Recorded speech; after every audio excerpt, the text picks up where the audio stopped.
রবীন্দ্র জন্মজয়ন্তী।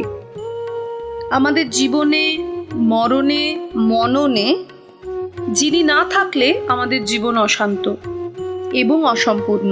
9ই মে আসলে 25শে বৈশাখ ছিল, যেদিন রবীন্দ্রনাথ ঠাকুরের জন্ম হয়েছিল। 1861 সাল জোড়াসাঁকো ঠাকুরবাড়িতে মহর্ষি দেবেন্দ্রনাথ ঠাকুর আর সারদা দেবীর কোল জুড়ে যে বিশ্ববিখ্যাত ব্যক্তিত্বের জন্ম, তিনিই রবি ঠাকুর, আমাদের প্রাণের ঠাকুর। যে ঠাকুরকে পুজো করতে ফুল লাগে না, লাগে গান, উপন্যাস, কবিতা। উনি হচ্ছেন 13তম সন্তান। সেই 13তম সন্তান যে ভারত বিখ্যাত হবেন তথা বিশ্ববিখ্যাত হবেন, কেই বা তখন জানত? স্কুলের পাঠ ছাড়াই যে সে সৃষ্টি করবে এত কিছু, কেই বা তখন জানত?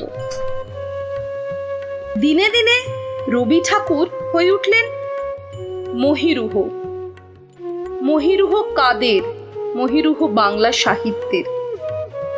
আমাদের বাংলা সাহিত্যে রবীন্দ্রনাথ ঠাকুরের অবদান বোধহয় কেউ অস্বীকার করতে পারে না। কেউ বোধহয় জানতেই পারে না যে রবীন্দ্রনাথ ঠাকুর না থাকলে কি হতো। একটি মানুষ যিনি 52টি কাব্যগ্রন্থ, 38টি নাটক, 13টি উপন্যাস, 36টি প্রবন্ধ লিখেছিলেন, তার জীবদ্দশায় বা মৃত্যুর অব্যবহিত পরে যার সবগুলোর প্রকাশ হয়, তার সর্বমোট 95টি ছোট গল্প, 1915টি গান ছিল। ভাবা যায় কি? আঁকার ব্যাপারেও তিনি ছিলেন স্বনামধন্য। কাটাকুটি করতেন এঁকে, কোনো লেখার ভুল হলে মাঝে আঁকতেন কাটাকুটি করে। ভাবা যায় এমন সৃষ্টি? আমাদের জোড়াসাঁকো ঠাকুর বাড়িতে এই অগ্নিস্ফুলিঙ্গ, যার ছদ্মনাম ছিল ভানু সিংহ, বাংলা ও ইংরাজি ভাষায় ছিলেন সমান হারে দক্ষ।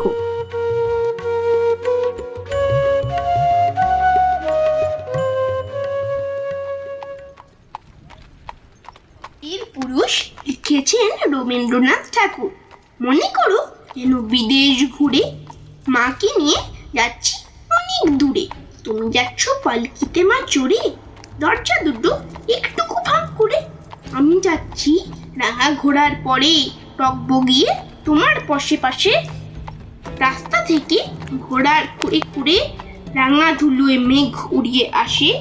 সন্ধে হলো, সূর্য নামে পাটে, এলেম যেন ধরা দিঘির মাঠে।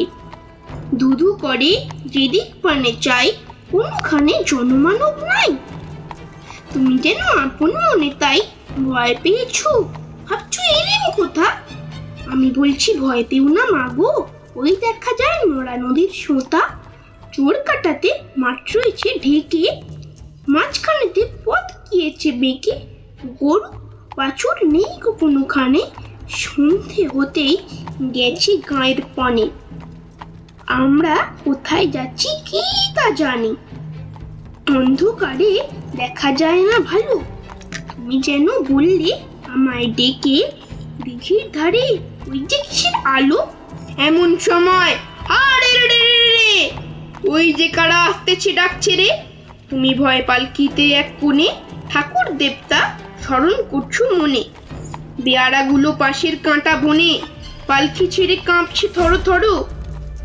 আমি যেন তোমায় বলছি ডেকে, আমি আছি ভয় কেন মা করো।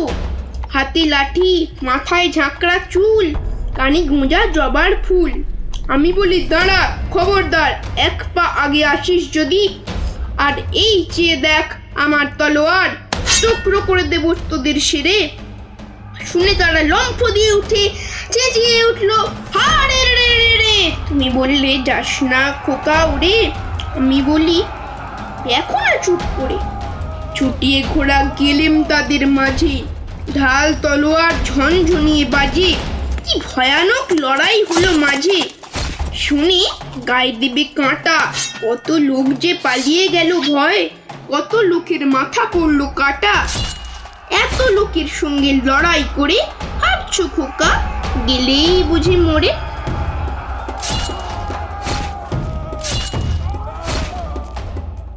আমি তখন রক্ত মেখে ঘেমে বলছি হেসে লড়াই গেছে থেমে, তুমি শুনে পালকিতে নেমে চুমু দিচ্ছ নিয়ে আমায় কোলে, বলছো ভাগ্যে খোকার সঙ্গে ছিল, কি দুর্দশাই হতো না তাহলে।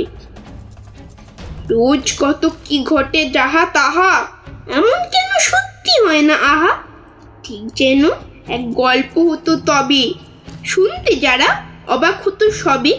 দাদা বলতো কেমন করে হবে, খোকার গায়ে কি এত জোর আছে, পাড়ার লোকে বলতো সবাই শুনে ভাগ্যি খোকা ছিল মায়ের কাছে।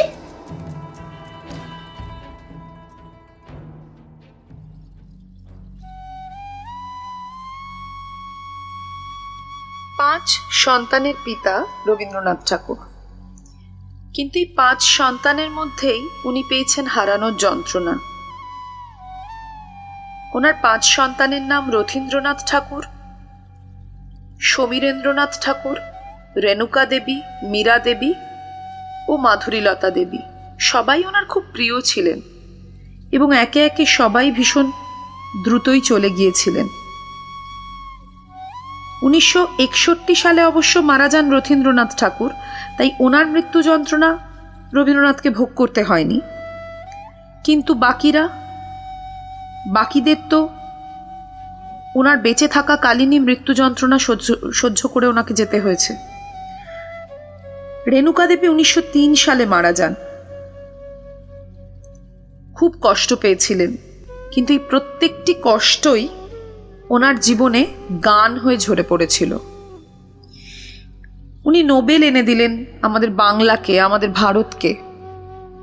নাইট উপাধি পেলেন, কিন্তু জালিয়ানওয়ালাবাগ হত্যাকাণ্ডে সেটা ত্যাগ করলেন। আমাদের দেশের জাতীয় সঙ্গীতও লিখলেন উনি। এই রবীন্দ্রনাথ ঠাকুর অবশেষে আমাদের সবাইকে অন্ধকারে রেখে আমাদের সব কিছুকে ছেড়ে চলে গেলেন। আমাদের রবি ঠাকুর 22শে শ্রাবণ আমাদের রেখে চলে গেলেন, কিন্তু ওনার চলে যাওয়া কি আমাদের জন্য চলে যাওয়া? 7ই অগস্ট 1941-এ উনি যখন মারা যান, ওনার অন্তিম যাত্রায় মানুষের ঢল এখনো আমরা যেন দেখতে পাই সবসময় বিভিন্ন পত্র পত্রিকায়, কাগজে। রবীন্দ্রনাথকে বোধহয় আমরা হারাইনি। আমাদের প্রতিদিনের চলার পথে এই মানুষটির অবদান উল্লেখযোগ্য। ওনার গান, ওনার কবিতা, ওনার প্রত্যেকটি লেখা আমাদের যেন বাঁচিয়ে রেখেছে। তাই রবি ঠাকুর আজও আমাদের প্রাণের ঠাকুর। তাই ওনার জন্মদিনে ওনারই মতন ছেলে মানুষই ধরে রাখার ক্ষমতা যে মানুষের আছে, সেই নিয়ে একটি ছোট্ট কবিতা দিয়ে আজকে আমার এই নিবেদন আমি শেষ করলাম।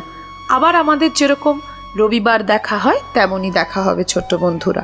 আজ তবে তোমাদের গল্পমণি আসুক, তবে আজ গল্পমণির সঙ্গেও তোমাদেরই মতন এক ছোট্ট বন্ধু আছে যে তোমাদের বীর পুরুষ করে শুনিয়েছে। তবে থাক এই অবধি।